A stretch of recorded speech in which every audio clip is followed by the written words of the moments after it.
Hire this is all about me. यहाँ पर आप मेरे बारे में जान सकते हैं, और मैं ऑलरेडी सोशल वर्क को पढ़ाता हूँ। जो लोग वीडियो को पहली बार देख रहे हैं वो यहाँ से देख सकते हैं। और this is the mobile number.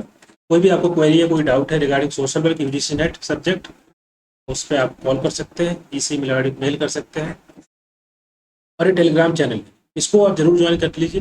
यहाँ पर सभी notification, video link, notes, what जो मैं प्रोवाइड कराता हूँ वो इस टेलीग्राम चैनल के अंदर मैं शेयर कर देता हूँ।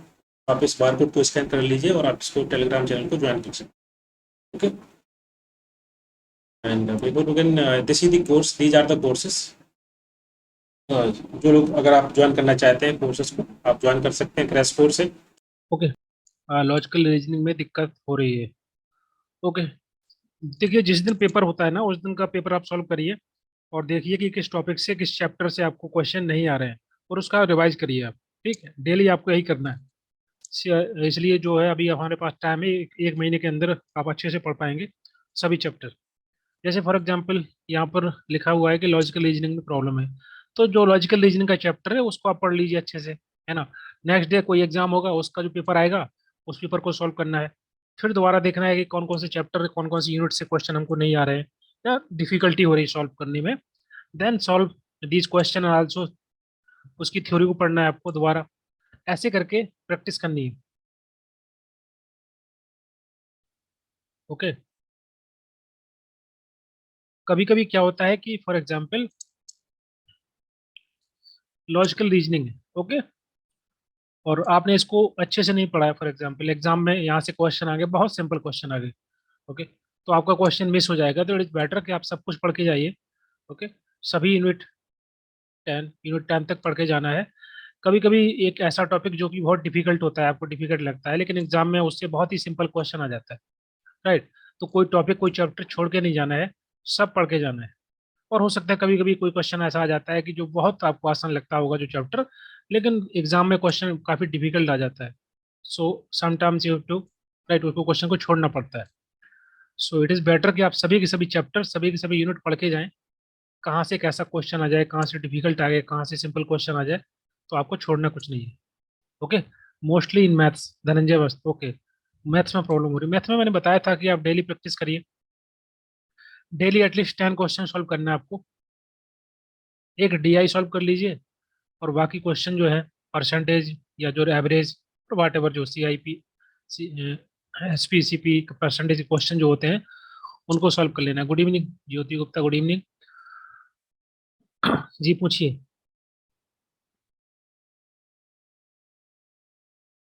पीएचडी के रिगार्डिंग, ओके, पीएचडी के रिगार्डिंग आप अभी पूछ सकते हैं या फिर बाद में भी, आप मुझे डायरेक्ट मैसेज कर सकते हैं। पूछिए, अभी पूछिए, हो सकता है कि और भी स्टूडेंट का डाउट होगा। You can just ask.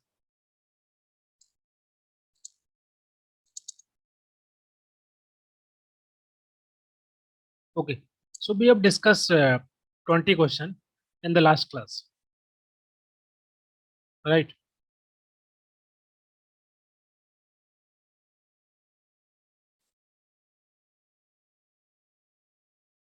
और जो लोग आज क्लास में पहली बार जुड़े हैं वो जाकर के इसका वीडियो ऑलरेडी अपलोड कर दिया है मैंने। Okay, live class PYQ discussion, इस नाम से एक फोल्डर होगा, उस पर क्लिक करके सभी वीडियो आपको वहाँ पर मिल जाएंगे पीवाईक्यू डिस्कशन के। और इसके पहले हम लोगों ने जो थ्योरी पार्ट पढ़ा हुआ था उसका भी एक फोल्डर बना हुआ है, live class, okay, theory discussion.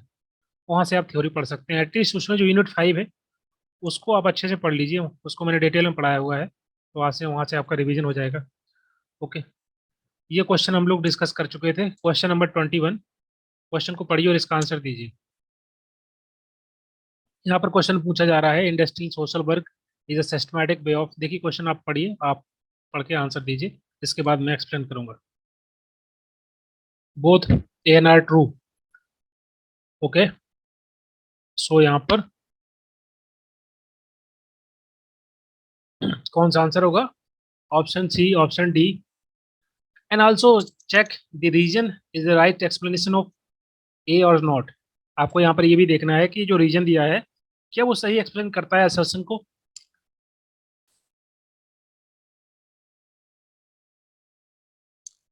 Okay, question में दिया हुआ है, असर्शन में दिया है, दो यहाँ पर स्टेटमेंट है, असर्शन और रीजन। एसेशन में दिया है industrial social work is a systematic way of helping individuals and groups towards better adoption to the work situation. Okay, यहाँ पर बात की जा रही है industrial social worker. Social work की कौन करेगा? Social worker. जैसे कि सोशल वर्क का जो स्कोप होता है काफी वास्ट होता है, इन the field of education, in the field of health, in the field of industry, right. इस प्रकार से उनका जो कन्फ्लिक्ट होता है एम्प्लॉयर और एम्प्लॉय के बीच में, उसको कम करने के लिए, खत्म करने के लिए सोशल वर्कर हेल्प करते हैं। तो बहुत सारा स्कोप होता है सोशल वर्क का। So in the field of industry the social worker also helping to the employer and employ, ताकि उनके बीच में किसी प्रकार के कन्फ्लिक्ट ना हो। ओके, और दोनों के जो इंटरेस्ट है वो पूरे हों। एम्प्लॉयर का काम होता है, एम्प्लॉयर का मतलब होता है कि जैसे जो जॉब देते हैं, जो कंपनी के मालिक है, मैनेजर है, ओके, उनका जो फोकस होता है कि कंपनी के अंदर बहुत ज़्यादा प्रोडक्शन हो, उनको बेनिफिट मिले। और जो एम्प्लॉय है, जो वर्कर है, उनका फोकस होता है कि उनको लगातार जो उनकी जो पे है, सैलरी लगातार मिलती रहे, और उसके अलावा एक्स्ट्रा जो वर्क्स होते हैं वो मिलते रहे, तो कोई कंफ्लिक्ट नहीं होता है। तो यहाँ पर सोशल वर्कर का काम होता है कि उनके बीच में सामंजस्य बनाना, ओके, मीडिएट करना, ताकि कोई कंफ्लिक्ट ना हो। So the assertion is talking about the industrial social work is a systematic way of helping individuals and groups towards better adoption of the work situation. यहाँ पर individuals groups की मतलब वही बात कर रहे हैं ये लोग, एम्प्लॉयर और एम्प्लॉय की। ओके, तो ये सही दिया गया assertion। रीजन दिया गया है कि the professionally trained social worker can develop his her program at preventive, developmental and curative level. तीनों लेवल पर। प्रिवेंटिव का मतलब होता है पहले से, कि जैसे अगर आपको पता है कि पहले से क्या प्रॉब्लम हो सकती है, तो उसको लेकर के पहले से जो है प्रिवेंटिव मेजर ले लेना। जैसे फॉर एग्जांपल कहीं पर अगर मान लीजिए बाढ़ आने वाली है या इस प्रकार का कोई घटना होने वाली है, तो वहां पर सोशल वर्कर पहले से जाकर के अरेंजमेंट कर देते हैं, ताकि कम से कम नुकसान हो। ओके, जान माल की हानि कम से कम हो, प्रिवेंटिव मेजर बोलते हैं उसको। Developmental measure through the programs, policy, बहुत सारे प्रोग्राम बनाए जाते हैं लोगों के लिए। एंड क्यूरेटिव मेजर, जैसे कि एक डॉक्टर मेजर लेता है, जैसे डॉक्टर के माध्यम से पेशेंट की जो प्रॉब्लम्स होती है उसको सॉल्व किया जाता है, वो आपका क्यूरेटिव मेजर कहलाता है। तो ये जो दूसरा स्टेटमेंट है ये भी करेक्ट है, लेकिन पहला स्टेटमेंट बात कर रहा है इंडस्ट्रियल सोशल वर्क की। तो ये आपका एक बोल सकते हैं कि इंडिविजुअलिस्टिक आपका स्टेटमेंट हो गया। ओके, पर्टिकुलरिस्टिक बोल सकते हैं। यहाँ पर इंडिविजुअल इंडस्ट्रियल सोशल वर्क की बात कर रहे हैं, लेकिन रीजन में बात कर रहे हैं professionally trained social worker. Okay, so this is the common, this is not talking about the assertion, this region is not explaining the assertion। okay, दोनों अलग अलग हैं स्टेटमेंट। तो आपका ऑप्शन नंबर डी इसमें करेक्ट हो जाएगा। दोनों करेक्ट हैं, लेकिन R is not correct explanation of A. Option D will be right. Okay, question number 21 clear है। ऑप्शन नंबर सी नहीं होगा, सी में दिया है दोनों सही है और R is the right explanation of A. देखिए ये सही से एक्सप्लेन नहीं कर रहा है।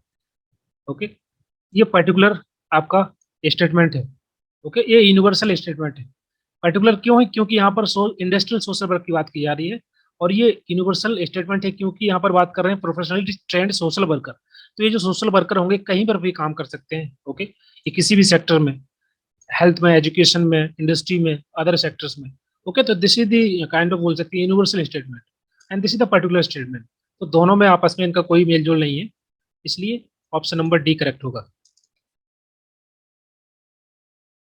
क्लियर है यहाँ तक?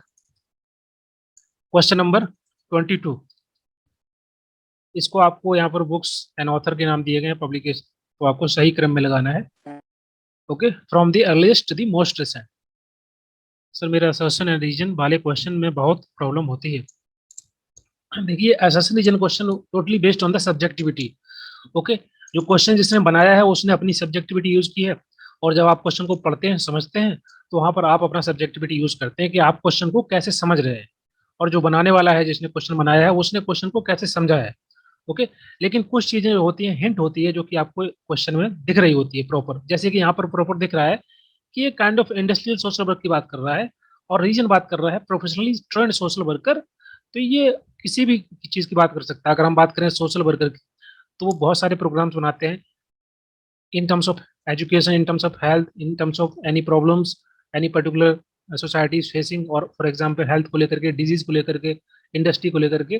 तो ये काइंड ऑफ ये एक यूनिवर्सल स्टेटमेंट हो जाता है। इसी वजह से आपस में इनका कोई लेना देना नहीं है या उसको एक्सप्लेन नहीं कर रहा है। ओके, तो आपको वो पर्टिकुलर बोल सकते हैं वर्ड को देखना है जो कि कहीं ना कहीं क्रैक्स होता है आपका असर्शन रीजन को सॉल्व करने के लिए। लगातार प्रैक्टिस करेंगे तो आ जाएगा।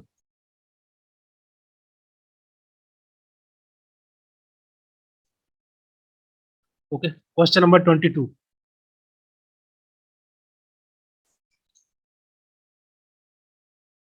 इसको मोस्ट रिसेंट जो पब्लिकेशन है उसके क्रम में लगाना है, from the earliest to the most recent.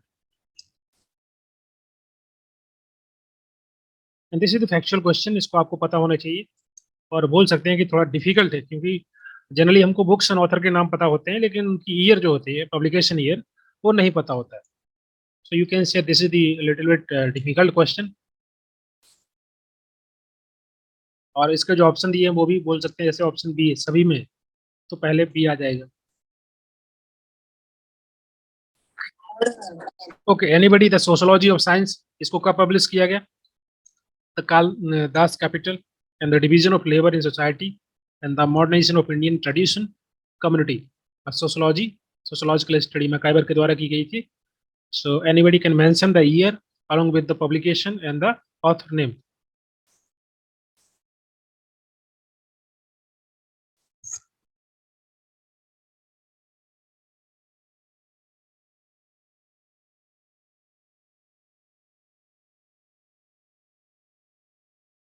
किसी का आंसर सी है, किसी का डी आंसर आ रहा है। 1867 Das Kapital. Okay, 1867 and the sociology of science, which is written by the R.K. Martin in 1962, and the division of the labor and society, which is by the Amal Durkheim in 1893,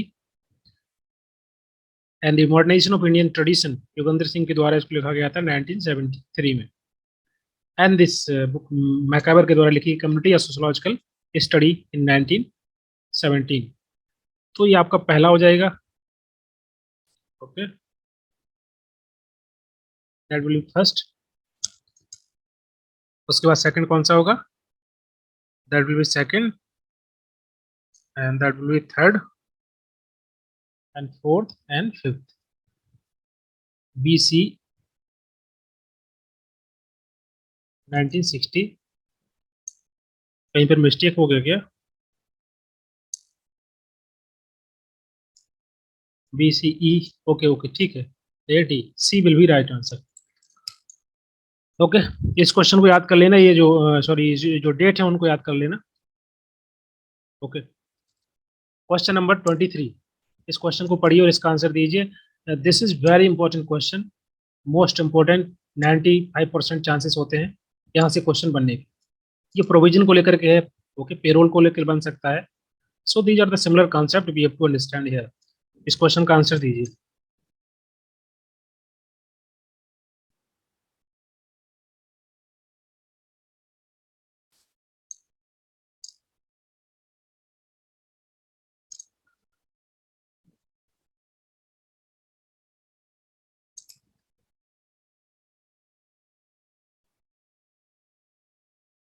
question को पढ़िए अच्छे से और इसका answer देने की कोशिश करिए।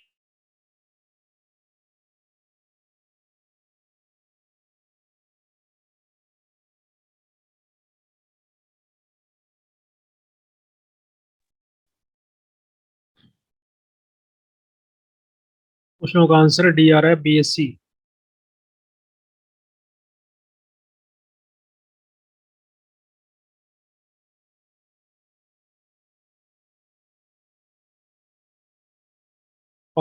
इसी का आंसर ये आ रहा है, ये भी मोर restrictions of the alternative to the incarceration, least restrictive of the alternatives to the incarceration sentence that is served in the community under supervision. So what is the difference between the probation and parole? Anybody? Provision क्या होता है and payroll क्या होता है? यहाँ पर हम लोग सभी कंसेप्ट को अंडरस्टैंड कर लेंगे। Okay,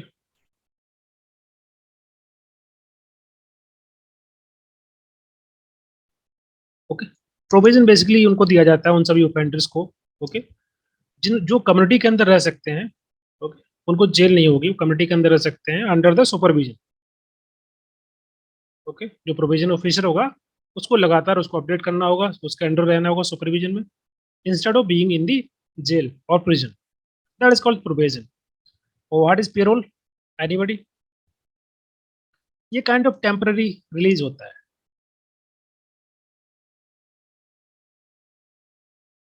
from prison.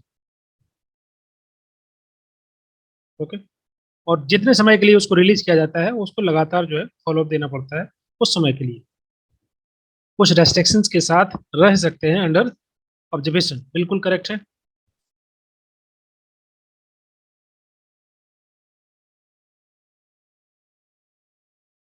कम्युनिटी के अंदर, सुपरविजन के अंडर, बिल्कुल करेक्ट है। यहाँ पर लिखा हुआ है मोर रेस्ट्रिक्शंस, प्रोविजन में मोर रेस्ट्रिक्शंस नहीं होते हैं।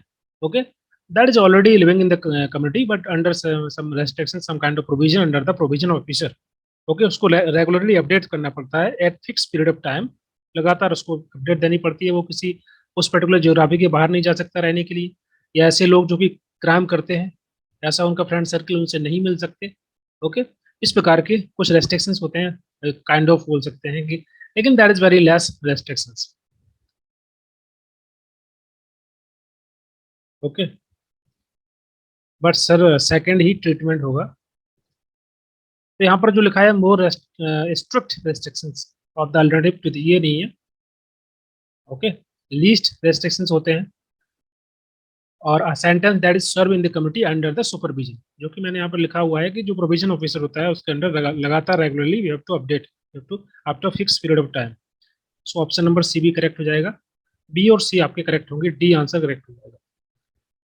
प्रोविजन, पेरोल, और एक होता है बेल। बेल का मतलब क्या होता है, कोई बताएगा?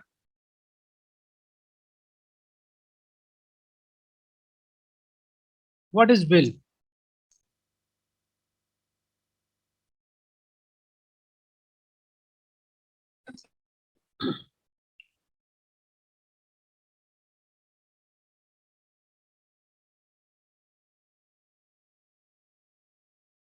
जरीमाना? जरीमाना व्हाट?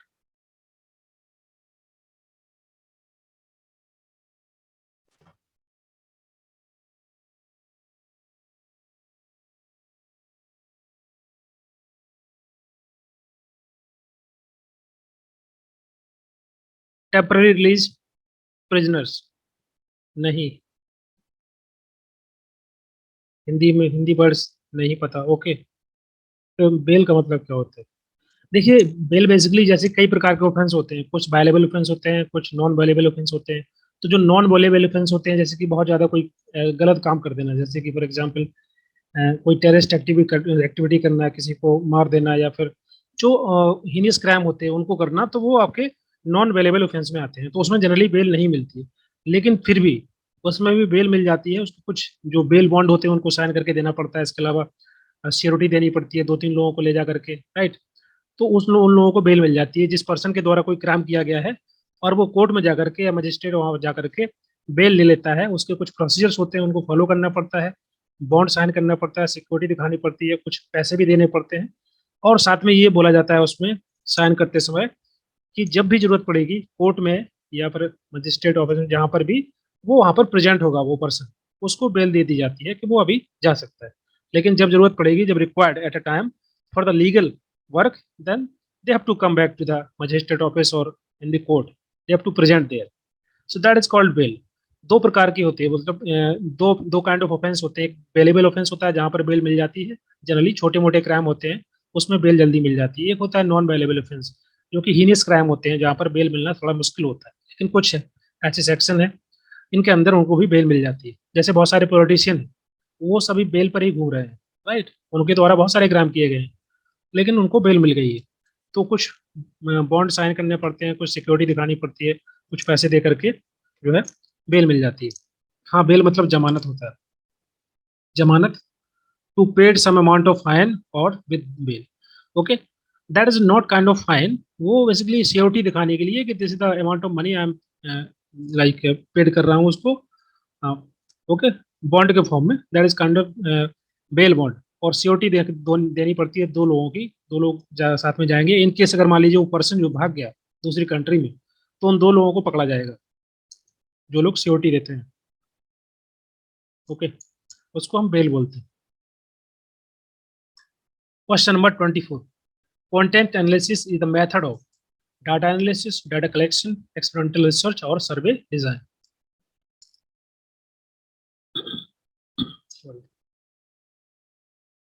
हाँ, कोर्ट से अनुमति पाकर। So what is content analysis? Content analysis मतलब क्या होता है और कहां पर हम इस कंसेप्ट का यूज करते हैं?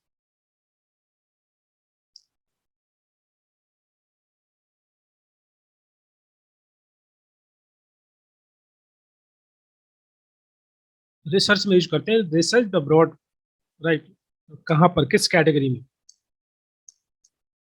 क्वालिटेटिव कंटेंट एनालिसिस होता है। ओके, तो कहाँ पर हम यूज करते हैं उसको? क्वालिटेटिव में, क्वांटिटेटिव में, किस प्रकार की रिसर्च करते हैं? जहाँ पर हम लोग, हिमानी मिश्रा, ग्राफिक्स, इमेज और कंटेंट के लिए। हाँ, graphics, image, specially that is focus in the field of communication. जैसे कि मान लीजिए किसी पर्सन के द्वारा कुछ बोला जा रहा है, ओके, तो उसकी रिकॉर्डिंग को सुनना, समझना, उसके कॉन्टेक्स्ट को समझना, किस प्रकार का वो प्रोपेगेंडा है, प्रचार प्रसार कर रहा है, उसको अंडरस्टैंड करना, तो ये भी एक रिसर्च होती है कि basically specially for the communication उस चीज़ को हम समझते हैं। जैसे कि विजुअल आर्ट के द्वारा, या मटेरियल कुछ है दिखा करके उस, ओके, या टेक्सचुअल वर्क होता है, या फिर ग्राफ्स होते हैं, या जो आपने लिखा हुआ है, ओके, उस चीज़ को एनालिसिस करने के लिए हम लोग कंटेंट एनालिसिस करते हैं। जैसे कि मान लीजिए कोई लीडर है, उसके द्वारा कुछ बोला जा रहा है, राइट, किस प्रकार का प्रोपेगेंडा है उसको आइडेंटिफाई करना, ओके, उसका क्या मतलब है, क्या कॉन्टेक्स्ट निकल के आ रहा है, उसको समझना, उसको अंडरस्टैंड करना, उसको रिवील करना। तो ये काइंड ऑफ जो स्टडी होती है, जो रिसर्च होती है, उसको हम बोलते हैं content analysis. So this is specially employed specially for the communication, in the field of communication. Analysis data while doing data interpretation, हाँ, that is also content analysis, वो सही है आपका। लेकिन हम अगर बात करें कंटेंट एनालिसिस लाइक मेथड की, okay, that is a part of data analysis. Option number first correct correct होगा। ओके, कई प्रकार का एनालिसिस हम लोग करते हैं रिसर्च में। तो जिस प्रकार की रिसर्च होगी, जिस प्रकार की हम रिसर्च यूज करते हैं, उसमें कंटेंट एनालिसिस का मतलब क्या होता है, उसमें अभी यहाँ पर एक्सप्लेन कर रहा था। क्वेश्चन नंबर 25, यहाँ पर किसने लिखा हुआ है? 1 second, nipple Khandelwal. Research tool used to determine the presence of the certain words, themes, concept within some given qualitative data. Correct. Okay. Question number 25. Entire gamut of preventive, therapeutic and rehabilitative services to control devils in the general and crime in particular in a society that term called as. यहाँ पर बोला जा रहा है कि किसी प्रकार का हमारे समाज के अंदर जो क्राइम होता है, या ओके, उसको रोकने के लिए, क्रिमिनल एक्टिविटी को रोकने के लिए, डेविंस को रोकने के लिए, कंट्रोल करने के लिए जो हम सर्विसेज देते हैं, जैसे कि प्रिवेंटिव मेजर लेना, थेरापेटिक एक्टिविटी के माध्यम से या रिहेबिलिटेशन के माध्यम से जो सर्विसेज प्रोवाइड की जाती हैं, तो उस सिस्टम को हम क्या बोलते हैं? Social defence, social policy, social security, social welfare. So these are the term जिसको हम डिनोट करेंगे इस पर्टिकुलर स्टेटमेंट से।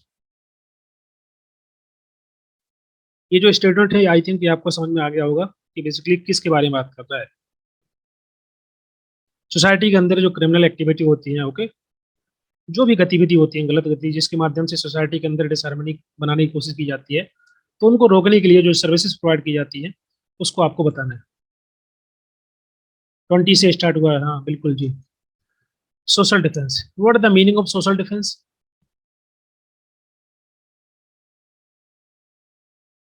दो प्रकार का डिफेंस होता है, सोशल डिफेंस एंड दूसरा मिलिट्री डिफेंस।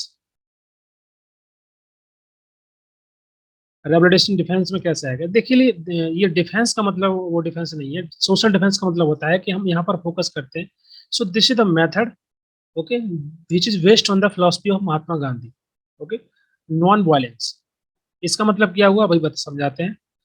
और दूसरा होता है आपका मिलिट्री डिफेंस, जिसमें तरीका होता है लॉ का। लॉ को अगर जो फॉलो नहीं करेगा तो उसके रिगार्डिंग जो भी दंड है, जो पनिशमेंट है, उसको दिया जाएगा। जैसे कि पर्सन के द्वारा अगर कोई क्राइम किया जाता है, चोरी की जाती है, तो उसको जेल जेल होगी।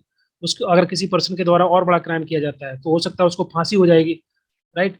जैसे उसका क्राइम होगा उसी के अनुसार उसको एज पर द लॉ उसको दंडित किया जाएगा, पनिशमेंट दिया जाएगा। That is called as military defence. तो जिसने गलती की उसको जो है उसको भुगतना पड़ेगा। सोशल डिफेंस बात करता है कि ठीक है, किसी पर्सन के द्वारा क्राइम किया गया है, ओके, तो हम उसको क्यों ना रिहेबिलिटेट करें। जैसे फॉर एग्जांपल छोटे बच्चे होते हैं जिनकी उम्र कम है, अगर उनके द्वारा गलती से क्राइम कर दिया गया है, तो अगर हम उनको जेल में रखेंगे, तो जेल में तो और भी बड़े बड़े जो क्रिमिनल होते हैं, अगर वहाँ रहेगा, उस इन्वायरमेंट में रहेगा बच्चा एक, तो वो भी एक बड़ा क्रिमिनल बन सकता है। राइट, जैसा इन्वायरमेंट बनता है पर्सन को, वैसे ही वो सीख जाता है। Right, so it is better कि उसको हम जेल में रखें, उसको रखना पड़ता है रिहेबिलिटेशन सेंटर में, जहाँ पर बच्चों को शिक्षा दी जाती है, एजुकेशन भी दी जाती है, ओके, ताकि वो एक, जब जेल से बाहर निकल के आए तो एक अच्छा इंसान बन पाए, सोसाइटी के अंदर रह पाए आराम से, ओके, और एक आम इंसान की तरह रहे। तो रिहेबिलिटेशन सर्विसेज दी जाती हैं थेरापेटिक तरीके से, या प्रिवेंटिव मेजर के, मतलब उसको रोकने के लिए, क्राइम को रोकने के लिए अलग अलग तरीके से लोगों की मदद की जाती है, ओके। उसको हम बोलते हैं सोशल डिफेंस। कि जो अगर किसी ने क्राइम किया है तो ऑफकोर्स उसको सजा तो मिलेगी, लेकिन साथ साथ हम कोशिश करते हैं कि उस पर्सन को कैसे हम रिहेबिलिटेट करते हैं, कैसे ठीक कर दें कि दोबारा वो क्राइम ना करे।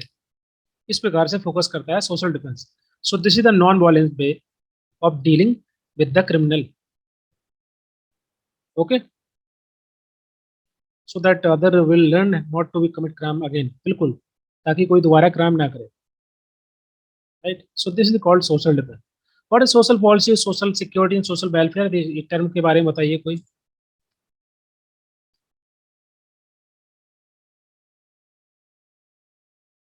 What is social security,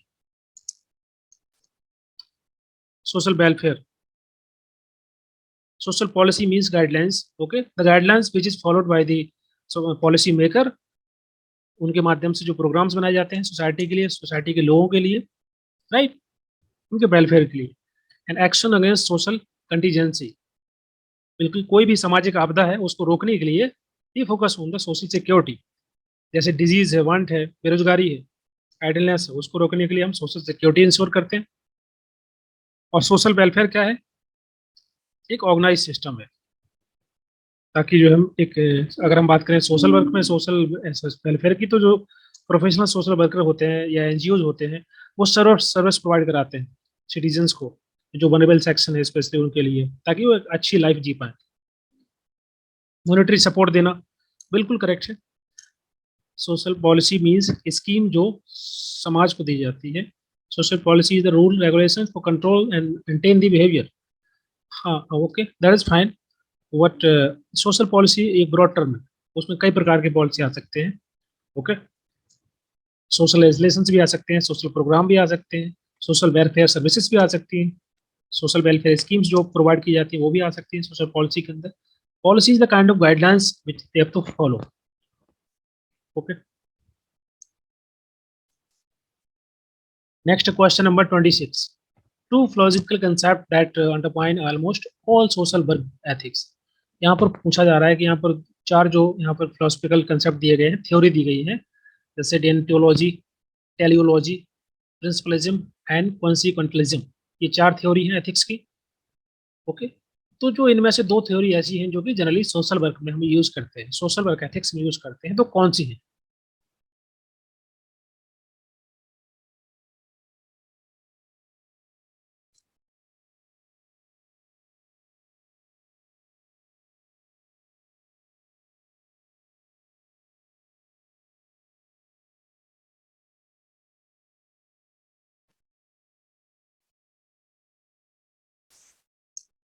Deontology and teleology, principalism, and the consequentialism.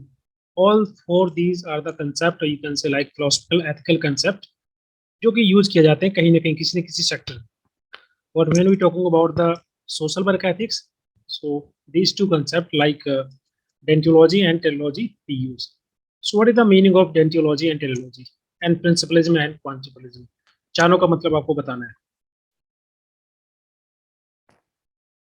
यहाँ पर दो ही के बारे में पूछा है, तो दो आपको ए और बी करेक्ट है, आपका बी ऑप्शन करेक्ट हो जाएगा यहाँ पर। लेकिन इसका मतलब क्या होता है, सभी का मतलब क्या होता है बताइए।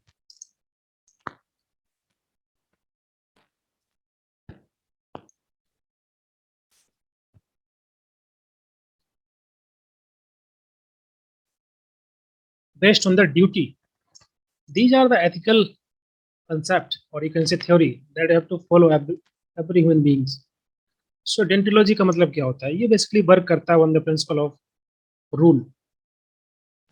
We have to follow the rule. Rule के अकॉर्डिंग जो सही है वो सही है, और जो गलत है वो गलत। जैसे कि मान लीजिए किसी पर्सन के द्वारा चोरी की जाती है तो गलत है, so that is bad. Always follow the morality, okay. And something is right then right, something is wrong then wrong. That is totally based on the rules. That is called as deontology principle of ethics, okay. And teleology का मतलब क्या होता है?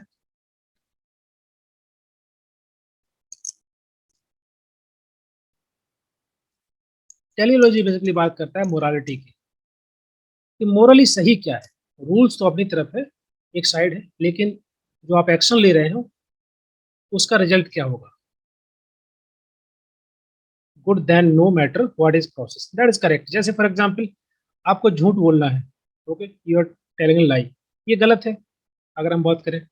लेकिन अगर आप झूठ बोलते हैं किसी सही काम के लिए, फॉर एग्जांपल कोई पर्सन जा रहा है, ओके, उसके पीछे दो तीन लोग हैं उसको मारने के लिए पड़े हुए हैं, आपने देख लिया कि ये पर्सन जो है कहीं ना कहीं इनका शिकार हो जाएगा या इनके द्वारा मार दिया जाएगा, आपने झूठ बोल दिया उसके बारे में कि यहाँ पर नहीं है, या कुछ भी करके उसको बचा लिया आपने। आपने झूठ बोला, आपने गलत किया, लेकिन आपने किसी की जान बचाई है, तो मोरली सही है वो। तो इसको हम बोलते हैं टेलियोलॉजी, जहाँ पर हम रूल्स की बात नहीं करते, जहाँ पर हम बात करें एक्शन की बात करते हैं, कि जो आपने एक्शन लिया है चाहे वो गलत हो क्यों ना हो, लेकिन आपने जो है उससे किसी न किसी की जान बची है, तो वो सही होगा। Okay, that is totally based on the duty and obligation. Okay, that is called a teleology, duty and obligation.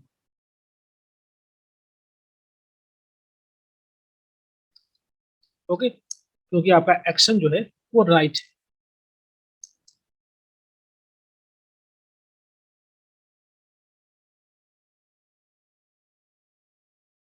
Consequence की बात टेक्नोलॉजी में होती है, okay. Deontology is a duty sir.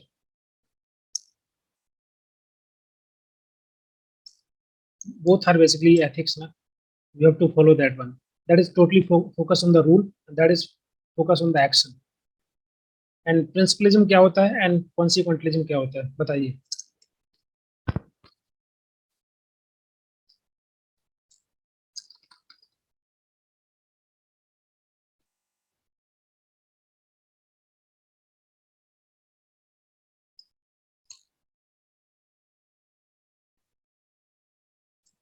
Anybody?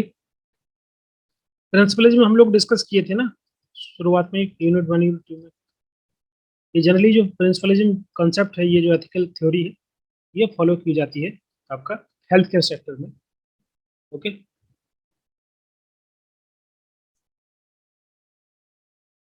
Medical, बिल्कुल बिल्कुल। चार इंपॉर्टेंट प्रिंसिपल होते हैं जो हम लोग सोशल वर्क में भी पढ़ते हैं, ये that is drive from the health care sector और medical field. That is autonomy, okay. Second one, that is beneficiary, consequences based on the morality of the consequences, okay. दूसरा है बेनिफिसेंस, तीसरा है नॉन मेलिफिसेंस, एंड चौथा है justice. So these are the four principle that have to follow in medical sector, and we also study these principle. I think ये हम लोगों ने डिस्कस ऑलरेडी कर चुके हैं इनके बारे में। ऑटोनॉमी का मतलब क्या होता है? This is the ethical principle that follow by the doctors, nurses और all the medical fraternity when they are interacting with the patient. Autonomy का मतलब क्या होता है? Autonomy means, what is the meaning of autonomy?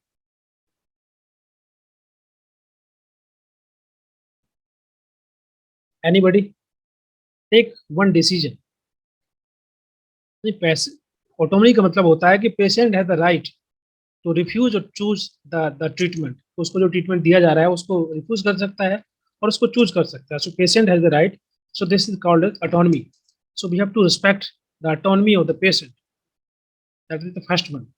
Second is that is beneficence. इसका मतलब क्या होता है?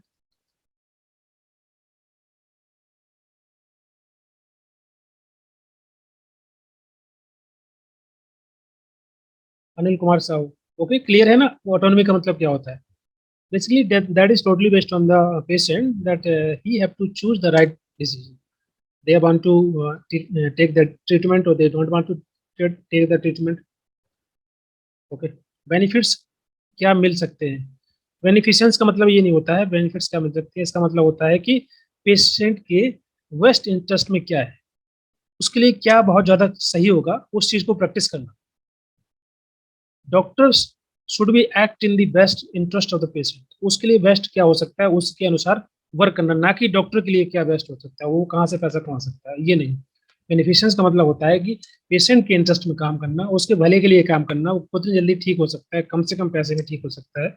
ओके, उस पर ज्यादा फोकस करना। तीसरा है नॉन मैलिफिशेंस, इसका मतलब क्या होता है कि किसी प्रकार का हार्म ना पहुंचे पेशेंट को। Okay, any kind of harm ना पहुंचे, that is called non maleficence. Last one, that is justice, just to promote more good, okay, to the patient. Justice ensure करना, किसी प्रकार की injustice नहीं होनी चाहिए, right? Because sometimes patient don't know about the all the like जो medical sectors medical field में होते हैं उनको ज़्यादा पता होता है कैसे मैनिपुलेट करना होता है पेशेंट को, कैसे उनसे ज़्यादा पैसे ले सकते हैं या उनको काम पहुंचा सकते हैं। ओके, किस प्रकार से, तो that is called justice. So these are the four important principles which is followed by the like medical sectors or doctors, nurses. That is called principalism theory of ethics. Fourth one, that is consequentialism. इसका मतलब क्या होता है बताइए? This is the ethical theory.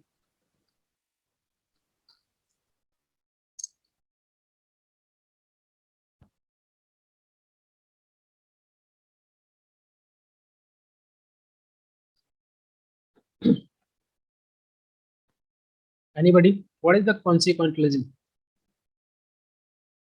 ये focus करता है consequences पे, ये मैटर नहीं करता है कि क्या सही है क्या गलत है, लेकिन उसका कॉन्सिक्वेंसेस क्या होगा, जो कि मैंने ऑलरेडी एग्जांपल लिया था कि अगर आप झूठ बोलते हैं तो झूठ बोलने से क्या होगा, आप किसी को बचा सकते हैं, तो उसको बोलेंगे उसका जो कॉन्सिक्वेंसेस है वो सही है, राइट? चाहे आपने कैसे भी चाहे वो गलत है चाहे सही है, that is called consequences. D ये हो जाएगा आपका। लेकिन जो दो फिलोसफिकल कंसेप्ट हम यूज करते हैं इसमें, वो आपके डेंटियोलॉजी है और teleology. Okay, so B will be right answer. यहाँ तक क्लियर है? नेक्स्ट क्वेश्चन पे चले।